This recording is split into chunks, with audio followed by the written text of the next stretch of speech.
have an exciting week ahead of us here in the BCFC Championship weekend, Cullen Cup weekend here, as we have the head coach of the Okanagan Suns, Travis Miller, and the head coach of the West Shore Rebels, Dexter Janke. Guys, first of all, thank you for cutting out the time here tonight. Thanks for having us. Thank you for having us. So I know neither of you want to show any disrespect to the other 6 teams in this league, but is this exactly the matchup in the Cullen Cup you guys both expected early on in the season? I know we had a couple of chats, but is this the matchup you expected? Travis, you can go ahead. Yeah, I mean, from our standpoint, we obviously knew how strong West Shore was leading into that game when we played them earlier in the season, and I think we expected to be exactly where we are today. Dexter, yes, I'd say something fairly similar. Obviously, with the Okanagan Sun being the BCFC defending champion along with the national champion, everybody understood within our conference that if you wanted an opportunity to win the conference final this year, you needed to go through them. So, yes, I definitely agree. Now, the Rebels obviously have the home field advantage in this one, just given the records. Odds makers might mean that's a 3-point advantage to the home team, but Dexter, I wanted to know kind of your thoughts on that. I think one thing people need to consider in this as well is that the Okanagan Sun went on the road last year to win the semi-national final along with the national final. So to say that is a variable that's going to influence them, I don't think that's fair. I think both teams are extremely excited about the opportunity to play this game. So, yeah. Travis, same for you. I know it's a tough place to play there at Starlight Stadium, but do you guys take that as a challenge and an opportunity? Yeah, I think, when you have an undefeated team like West Shore and going into their house is probably where any team doesn't want to be at any given point. So, from our standpoint, yeah, we did play on the road last year. We have a vastly different team this year, quite a bit of turnover, but we're excited for the opportunity to come in and play an undefeated West Shore team at home. I don't think our group would want anything different. Looking back at the first time you guys met, 29-point Rebel win. But when you look at the total offense, less than 20 yards separated you guys overall. Complete that with 7 Sun turnovers, 3 on downs to 0 for the Rebels. It seemed like an intense matchup. Just Dexter, 2 ways of looking at the stats like that. One, you could say the Rebels forced those turnovers, or the score was close to indicate because the Sun shot themselves in the foot a bit. What did you think about that? Yes, at the end of the day, everyone's going to have their own perspective on this. The way that we are approaching it is that there's a lot of areas that we need to improve and understand that the Okanagan Sun have a very strong coaching staff and a strong group of players that they're going to make better on the mistakes that they did make the first time we played. Only thing that we can focus on is making sure that we improve on the areas that we need to and not getting into whatever narrative people want to create.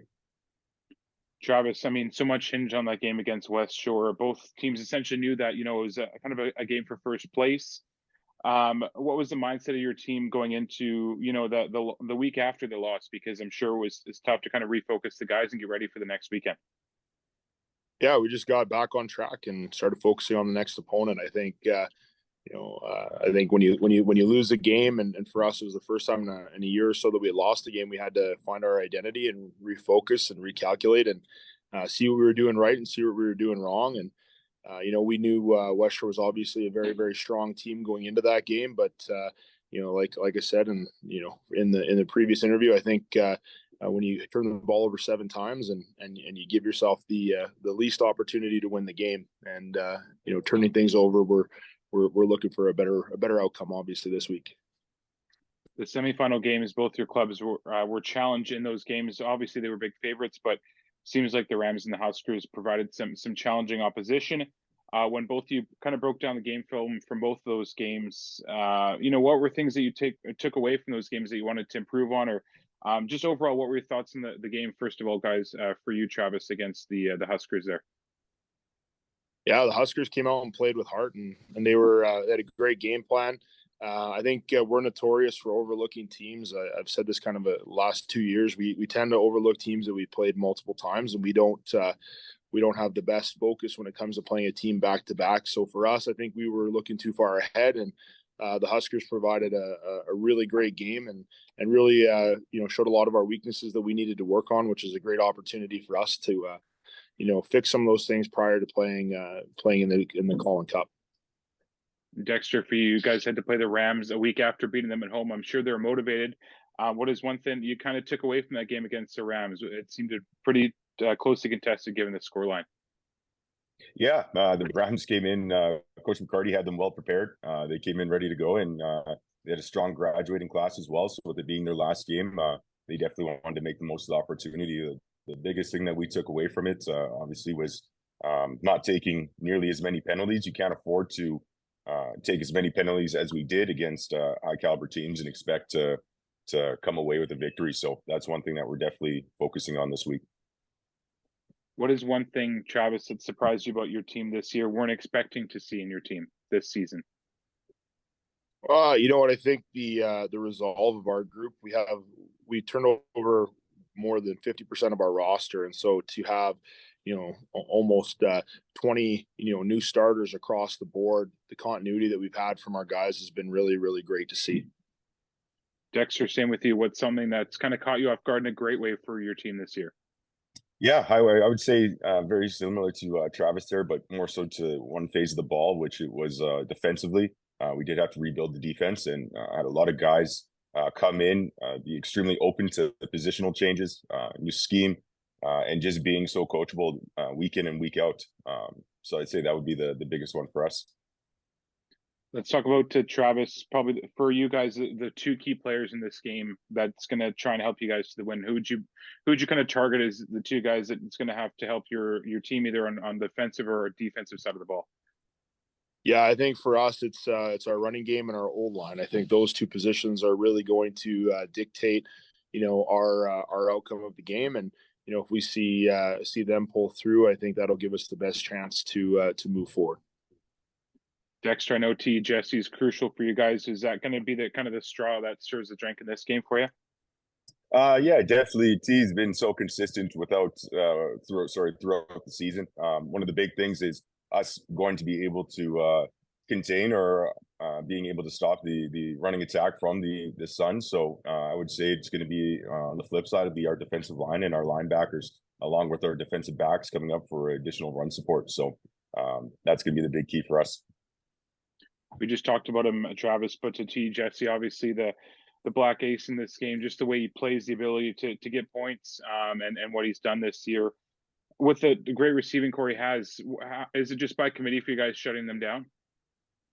Yeah, I mean, we didn't do a good job of shutting them down last time, so this time we'll have to figure out what the right formula is. They're a great group, well coached, and obviously have a lot of continuity from T and all the rest of the guys that are on that receiving core, and it's been pretty cool to watch, even just prepping for the game, the way that those guys play well together, and the way that they have, like I said, the continuity in the group. Dexter, the biggest roster change for the Suns has been the running back that they've added, Leon Noah. The Suns ran the ball well against your team in the first meeting. Obviously, 161 yards with Aiden Wilberg accounting for much of those. The two-headed monster for the Suns has been the running back duo of Wilberg and Noah. How do you kind of nullify that? Because there's so many different attack options on that Suns offensive side of things. Yeah, I think it's going to be just identifying the mistakes that we did make last time we played them. Anytime he can add a bona fide playmaker like they have, that definitely helps programs. He doesn't just help them in the run game, but as a returner as well. So he's put on a show the past couple of weeks, and we're excited about the opportunity to be able to compete and show what we can do as well. First of all, Travis, just defensively, who's the playmaker that you want to keep an eye out on for West Shore? Is it T. Jesse or is another player that you had tried to focus on? I think Hofstein, however you yeah. I mean, there's no two ways around it. I think he runs that defense, and he plays extremely well. It's a really cool thing to watch that guy play, because he's like a missile across the field. So he'll be the guy that we got to watch for, and obviously make sure that we bottle him up. And Aiden Weiberg, just so I throw it out there, not Will. Yeah. Sorry about that. Dexter, what about you? Yeah, if we're talking defensively, three names that come to mind first: Cameron on the inside, Tariq Polius on the inside, and then along with Mike Jordan at the corner spot. Those are players that have done a great job for their defensive unit throughout the season, and definitely people we have to be aware for. Now, just as we kind of wrap it up here, looking back to your team, the last game of 2022 for your club, Travis, obviously going to the Prairies to win the national championship. But for your returning players this year, how much does that experience help in terms of leveling the anticipation or stress for this one? Because I'm sure the returning guys play a big factor for you. Well, we don't like I said, we don't have a lot of returning players. There's only three defensive starters, and only one or two on the offensive line that are starters that are returning from that game. So, as much as I'd like to lean on that from a player perspective, it's actually more on the coaching side of things. We at least understand what it's like to go on the road to play, and what it takes for our guys to get prepared. So, that experience was great, but it's a vastly different group that we have going into this game. And Dexter, finally, just for you, I mean, you guys have a bit of returning players as well, and same as Travis's regard there. But how key are those guys in these types of high intensity games? Yeah, I would say that it is big to say that everybody's focused on the game that happened last year. I don't think that's fair. This is an entirely different team as well. We went into this offseason with around, I'd say, 39 to 40 players that returned from last year's team. We have around 70 individuals on the roster right now, right? So I would say it's more so the key starters that have returned. They know what to expect. They're not going to be shocked by the environment or anything that comes along with it. Would have been great to play the Sun again twice during the season, and then maybe they're a bit more familiar with them. But at the end of the day, we're only focusing on this as the next opportunity we have, and looking at it like a new opportunity. Awesome. Well, Dexter and Travis, thank you so much for doing this. Good luck this weekend, and yeah, we'll talk to you later. Thanks, guys. Sounds great. Safe travels, Travis.